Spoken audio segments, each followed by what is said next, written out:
నమస్తే, welcome to editor analysis. పశ్చిమాసియా రణరంగం, మూడో ప్రపంచ యుద్ధం ముంగిట మానవజాతి. చాబహార్ పోర్టుపై అమెరికా క్షిపణి దాడి భారత్కు కోలుకోలేని దెబ్బ. అగ్రరాజ్యాల అహంకారం, గల్ఫ్ దేశాలపై ఇరాన్ భీకర ప్రతీకారం. ప్రపంచం అంతా కూడా ఇప్పుడు ఒక హై టెన్షన్లో ఉండే పరిస్థితి నెలకొంది. ఈ దశాబ్దపు అత్యంత భయంకరమైన యుద్ధ గంటికలు మోగుతున్నాయి. సరిహద్దుల వివాదాలు కానివి, ప్రాంతీయ ఆధిపత్య పోరు అంతకన్నా కాదు. గ్లోబల్ జియో పాలిటిక్స్ను శాసించే రెండు మహాశక్తులు ముఖాముఖి తలపడుతున్నాయి.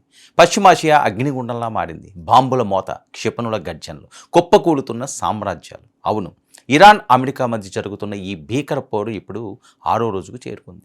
అమెరికా అధ్యక్షుడు డొనాల్డ్ ట్రంప్ హెచ్చరికల మరుసటి క్షణమే ఢిల్లీ పీఠాన్ని సైతం వణికించేలా ఒక వార్త బయటకు వచ్చింది. భారత్ ఎంతో ప్రతిష్టాత్మకంగా నిర్మించిన ఇరాన్లోని చాబహార్ పోర్ట్ టవర్ను అమెరికా క్షిపణులు ధ్వంసం చేశాయి. దీనికి ప్రతీకారంగా ఇరాన్ అమెరికా యుద్ధ విమానాలను గాల్లోనే పేల్చేసింది. గల్ఫ్ దేశాలపై క్షిపణుల వర్షం కురిపించింది. అసలు పశ్చిమాసియాలో ఏం జరుగుతుంది? చాబహార్ పోర్టుపై దాడి వెనుక ఉన్న అంతర్జాతీయ వ్యూహాలేంటి? ముంచుకొస్తున్న ఈ గ్లోబల్ వార్ ఏ తీరాలకు చేరబోతుంది? ఇప్పుడు వివరంగా చూద్దాం. ప్రపంచమంతా ఇంకా నిద్రలోనే ఉంది. కానీ పశ్చిమాసియా ఆకాశం మాత్రం క్షిపణుల కాంతులతో అట్టుడికిపోయింది.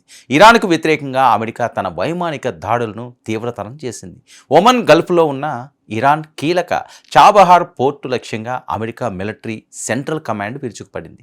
పోర్టులోని ప్రధాన కమ్యూనికేషన్ టవర్లను క్షణాల వ్యవధిలో కూల్చివేసింది.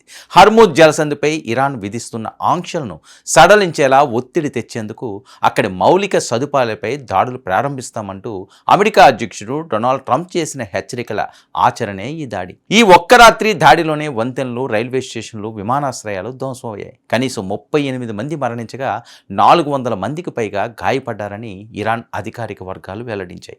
అయితే అమెరికా దాడి చేసిన చాబహార్ పోర్టు కేవలం ఇరాన్ ఆస్తి మాత్రమే కాదు. అది భౌగోళిక రాజకీయాల్లో భారత్కు అత్యంత వ్యూహాత్మకమైన ప్రాంతం. పాకిస్తాన్తో సంబంధం లేకుండా ఆఫ్ఘనిస్తాన్, మధ్య ఆసియా దేశాలకు వ్యాపారం సాగించేందుకు భారత్ వేల కోట్ల పెట్టుబడితో ఈ పోర్టును అభివృద్ధి చేస్తుంది. ఇప్పుడు అమెరికా చేసిన దాడి భారత్ అంతర్జాతీయ వాణిజ్య ప్రయోజనాలపై గట్టి దెబ్బ కొట్టింది.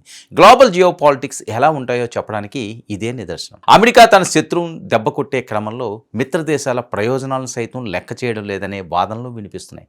హర్ముజ్ జలసంధి గుండా సాగే అంతర్జాతీయ చమురు సరఫరాను తన గుప్పెట్లోకి తెచ్చుకోవడమే ట్రంప్ వ్యూహంగా కనిపిస్తుంది. అగ్రరాజ్యం అమెరికా క్షిపణులతో విరుచుకుపడుతుంటే ఇరాన్ సైతం ఊరికే కూర్చోలేదు. అమెరికా అహంకారానికి భీకర ప్రతీకారంతో సమాధానం ఇచ్చింది. జోర్డాన్లో ఉన్న అమెరికా సైనిక స్థావరాలపై బాలిస్టిక్ క్షిపణులు, ఆత్మాహుతి డ్రోన్లతో దాడి చేసింది. అమెరికాకు చెందిన పలు రీఫ్యూయలింగ్ విమానాలను, అత్యాధునిక ఫైటర్ జెట్లను గాల్లోనే పేల్చేశామని ఇరాన్ రివల్యూషనరీ గార్డ్స్ సంచలన ప్రకటన చేసింది. అంతటితో ఆగకుండా సిరియాలోని అల్ తాన్స్ వద్ద ఉన్న అమెరికా ప్రత్యేక ఆపరేషన్ల కమాండ్ సెంటర్ను ధ్వంసం చేసింది. ఇక ఇరాక్ ఉత్తర ప్రాంతంలో ఇర్బిల్, సులేమానియా నగరాల్లో సైతం ఇరాన్ బాంబుల వర్షం కురిపించింది. ఈ ప్రతిదాడితో అమెరికా రక్షణ వ్యవస్థ ఒక్కసారిగా షాకు గురైంది. ఈ యుద్ధం ఇప్పుడు ఇరాన్ అమెరికాలకే పరిమితం కాలేదు. మొత్తం గల్ఫ్ దేశాలను చుట్టుముట్టి గ్లోబల్ వార్గా మారుతున్న పరిస్థితి కనిపిస్తుంది. అమెరికాకు మిత్ర దేశాలుగా ఉన్న ఖతార్, బహ్రెయిన్, కువైట్ దేశాలపై ఇరాన్ క్షిపణుల వర్షం కురిపించింది. కువైట్కు అత్యంత కీలకమైన విద్యుత్, నీటి శుద్ధీకరణ ప్లాంట్ను ఇరాన్ బాంబులతో పేల్చివేసింది. దీనివల్ల ఆయా దేశాల్లో మౌలిక వసతులు పూర్తిగా స్తంభించిపోయాయి.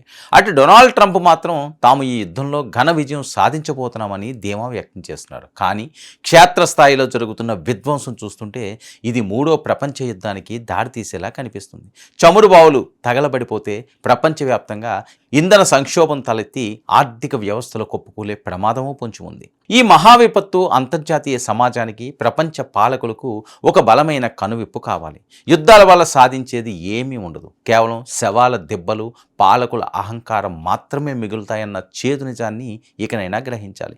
అగ్రరాజ్యాలు తమ భౌగోళిక రాజకీయ ప్రయోజనాల కోసం, ఆధిపత్య పోరు కోసం అమాయక ప్రజల ప్రాణాలను, ఇతర దేశాల ఆర్థిక ప్రయోజనాలను బలిపెట్టడం తక్షణమే ఆపాలి.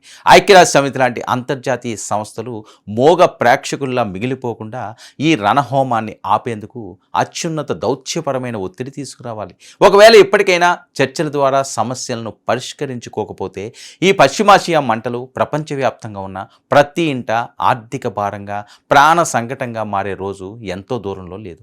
విధ్వంసం విశ్వరూపం దాల్చి మానవజాతి మనుగడనే ప్రశ్నార్థకం చేయకముందే అటు అగ్రరాజ్యాలు ఇటు గల్ఫ్ దేశాలు తమ మొండి వైఖరి వీడి శాంతి వైపు అడుగులు వేయడమే ఇప్పుడు ప్రపంచం ముందున్న ఏకైక మార్గం. మరి ఆ రకంగా అడుగులు పడతాయా, లేక ట్రంప్ అహంకారానికి ప్రపంచం మొత్తం కూడా ఇబ్బందుల్లో పడాలా?